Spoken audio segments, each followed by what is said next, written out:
earth-shaking judgment from the High Court of Kenya in relation to BBI.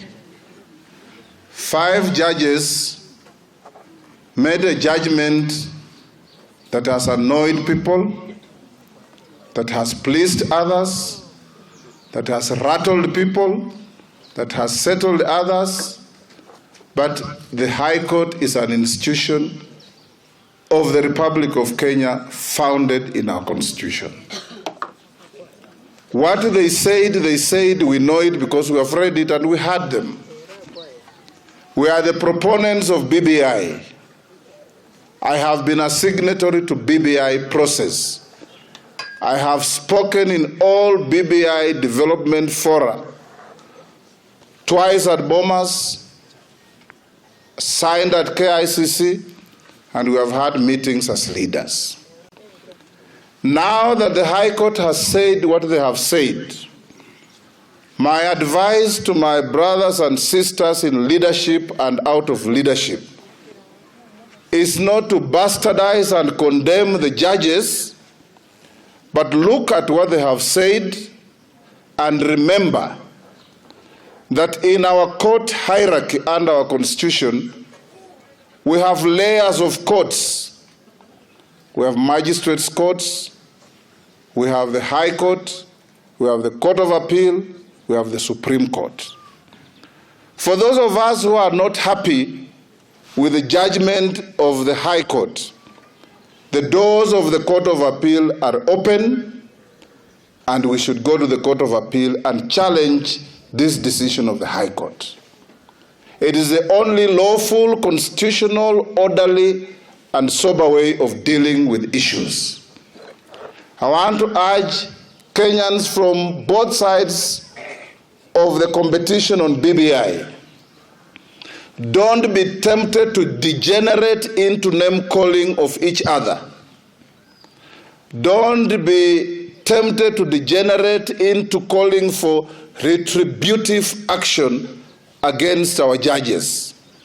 If those judges have made a mistake, let's go to the Court of Appeal and challenge their decision. And if the Court of Appeal hears and finds that we have a point, they will reverse that decision. If we don't get what we want at the Court of Appeal, there is an even higher court, the Supreme Court. So that our country remains a country founded on the rule of law, on constitutionalism, and respect for institutions and respect for each other.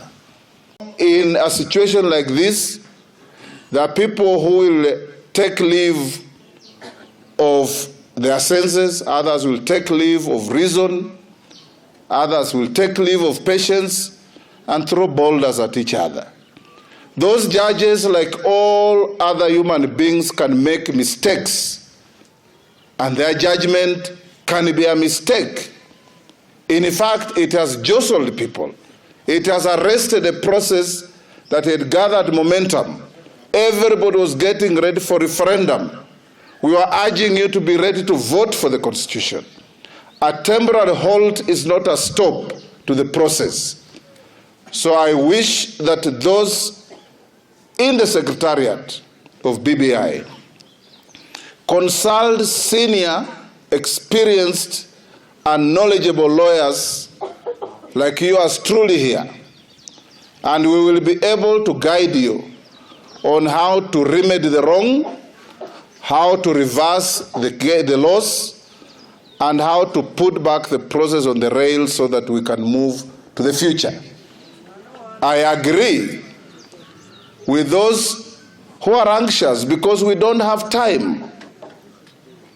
We have now 14 months to the general elections, and the reforms that we are required to carry out, reforming IEBC, registration of voters, validation of voters' registers, holding a referendum, preparing for a general election, and holding a transitional general election are all very momentous activities in the political calendar of our country. So fellow Kenyans, I urge you, don't be overawed with anger. Don't be dejected, don't lose hope.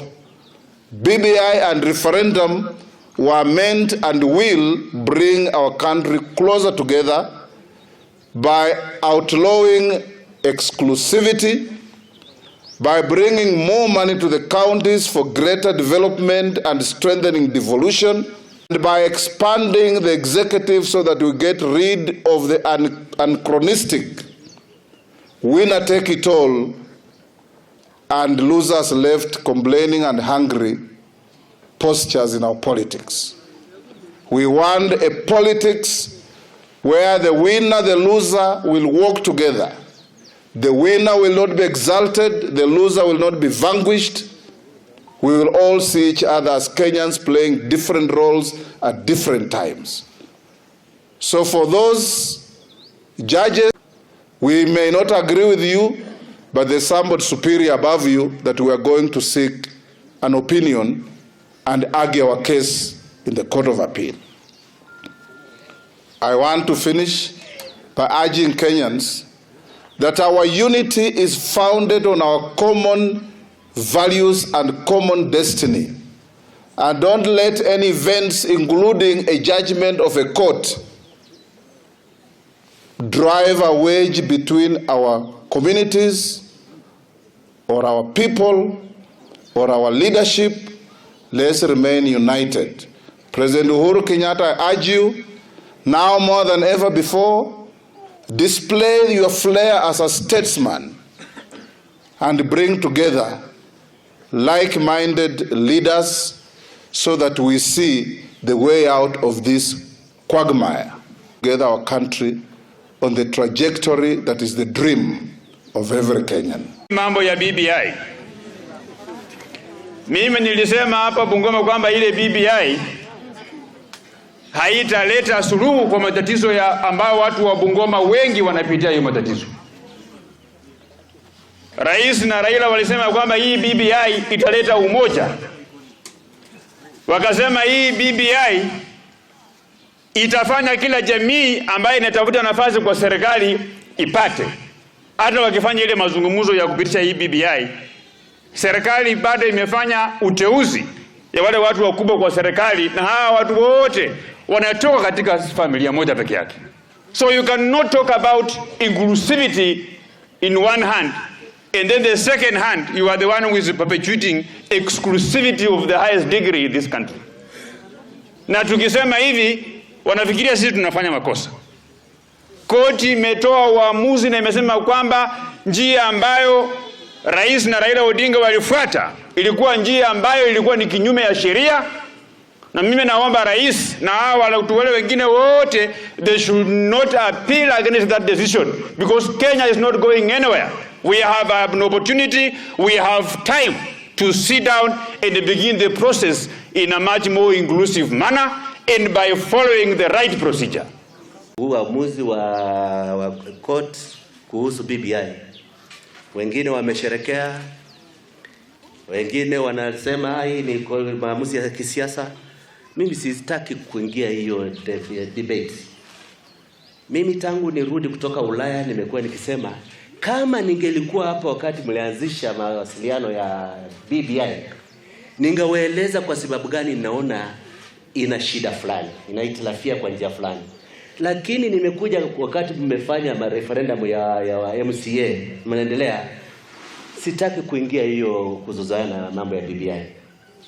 Lakini mimi ujumbe wangu kwa serikali mara moja ilipotangazwa nisema hivi: huu ni uamuzi mgumu, hususan kwa viongozi ambao wametegemea sana kwamba hii itakuwa heritage yao kabla kuondoka uongozini. Na jukumu la uongozi ni kuficha disappointment, kutoonyesha hasira yako hadharani.